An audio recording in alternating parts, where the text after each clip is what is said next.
What up, boys, and welcome back to another video. So in today's video, we are actually restarting like a super old series of mine called Gold Farming by Zone. And the idea was to just like start by picking up a zone. I started all the way at the bottom at the STV and then going through all the gold farms in that zone that I'm aware of, at least, right?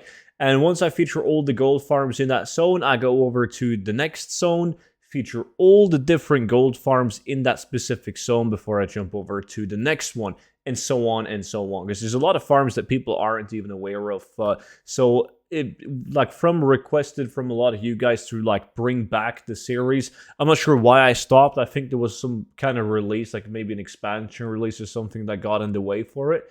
But now it is back on track. So in today's video, we are going to be looking at what you can farm in Blasted Land. So before we go through all of the farms in Blasted Land, and there is a lot of them, I do want to mention that you guys can still grab the 0 to 10 million gold guide, and using the code Shadowlands, you will get it for 50% off. It's basically a guide that I've been working on for over a year now, updating, constantly improving it. And it tells you how to go from 0 gold to 10 million gold. It's like a step-by-step guide. It's super easy to follow. And it should work on low pops, medium pops, full pop. It doesn't really matter. I've used all of these techniques on every single populated realm. So make sure to check that out. And if you're all about classic TBC or classic fresh, there's also the complete gold guide for classic WoW, which you can find also down below in the description and pinned comments. But Blasted Lands is one of those zones where you can talk to Sidormi and you can like go through time, like pre-Kata and so on. So we're going to go through all of that. The first farm that I want to talk about is killing and skinning these tainted black bears right down here in the tainted forest. Now, the reason why you want to kill and skin them, well, they don't really drop anything cool, but you can skin them for something cool, which is the Warbear leather. Now, Warbear leather has a really good sell price. You can see I've got almost 500 of these sitting in my bank.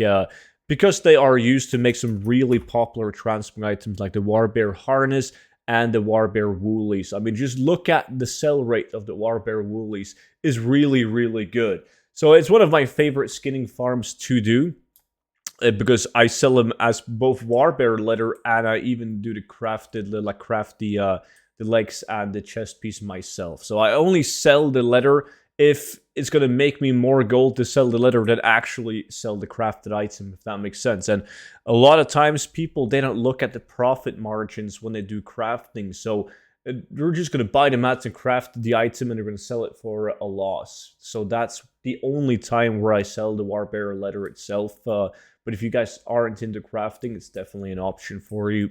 Now, this next farm is actually a battle pet farm, and it takes place on the Ukrilon Hold. So all you gotta do is hyper kill these guys. They hyper spawn. They're super easy to kill.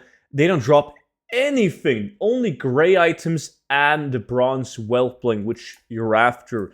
Now, it is recommended to do this with friends in like a 5-man group. Even just bring another guy with you, so you're 2 or maybe 3 people, will make it way better. So this farm is for the bronze whelpling right here. I got 4 of those on the auction house. Silver is really good, but it also drops as the time-locked... there you go, time lock box. And you would be surprised of how many people will pay double for the time lock box compared to, like this is what drops. Like this is the item that drops when you're doing the farm. And you just click on it and you will summon a bronze whelpling. Like you will get the bronze whelpling in your bag, which you can reach, cage, and sell, right? So sometimes people pay double for just a time lock box, even though it's just a regular bronze whelpling. So that is the only battle pet farm in this zone that I'm currently doing. And right now, once we've checked out these 2 farms, it is time to talk to Sidormi. Because we want to go back before Cataclysm, like before the invasion. And that's going to open up a couple of more farms that you can do in Blasted Lands. Now, the obvious one is going to be one that I made a ton of videos on, and that is killing the rare mobs in Blasted Lands, because the rare mobs in Blasted Lands, they can drop 2 different quest items, a green quest item and a blue quest item. Now, you hand these items into an NPC in Blasted Lands, which is located right down here on the map.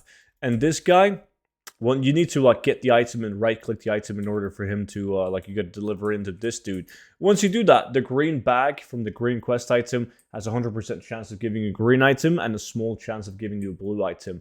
But the blue quest item that the rare mobs of Blasted Land can drop has a 100% chance of giving you like a random blue BOE item. So is really good. I've done like a ton of openings on the channel of those, both the green and the blue chests that you get from killing the rare mobs. So I would definitely advise you guys to download like an NPC scanner, rare scanner, just so you can see the spawn points on the map of the rare elite, so you know where to look for them. And so that's another great farm to do in Blasted Lands. It's more like you log on a tune, you kill them all, and then you wait and you just try again later on. The last farm that I want to talk about in Blasted Lands is located down here at the Red Reaches. It has to be done pre-kata. And it's just killing these Bloodwash gamblers. Like these bad boys right here.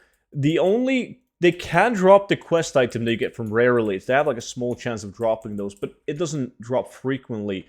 You want to get the big mouth clamps, and they drop all the time. Now the reason why you want to get these is because they have a chance of giving you golden pearls. Now, golden pearls, there's like nobody farming him, but it's used for very popular transmog items like the wedding dress thingy. This is definitely a messed up price of 9,000 gold each. Like, that's not going to be the case. But I have sold them for 1,000 and even 2,000 gold each for these golden pearls. Now, there's just one guy who put up one for 9,000 gold. I do have almost 200 on the auction now, so it is time to post them for like 2k each. But it's a great farm. I love doing this farm because, as I said, there's usually never any real competition on selling the golden pearls. Usually the golden pearls being up on the auction house is the golden pearls. Like people post like 1 or maybe 2 from just like questing and so on, but like actively going in and farming for the golden pearl, it's like without using them for personal use. Extremely rare. So I love farming golden pearls. So that leaves us with the golden pearl farm at the Red Reaches. Obviously killing all of the rare elites in Blasted Lands. Then you have the skinning farm in the Tainted Forest. And then you have the Battle Pet farm for the Bronze Whelpling at Dreadmaul Hold. If you guys got any more farms that I kind of left out, make sure to leave them down below in the comment section. And you can also type down in the comment section which zone I should do next, right? But that's it for today's video. So thank you all so much for watching. And obviously, make sure to check out the 0 to 10 million gold guide. And if you are going to buy it, make sure you use the code Shadowlands and you will save 50%. And if you buy it, all future updates for the future expansions will be free. I'm just going to send you the updated versions of the book for free to your email. But that's it for now. See you guys in tomorrow's video. But until then, bye-bye.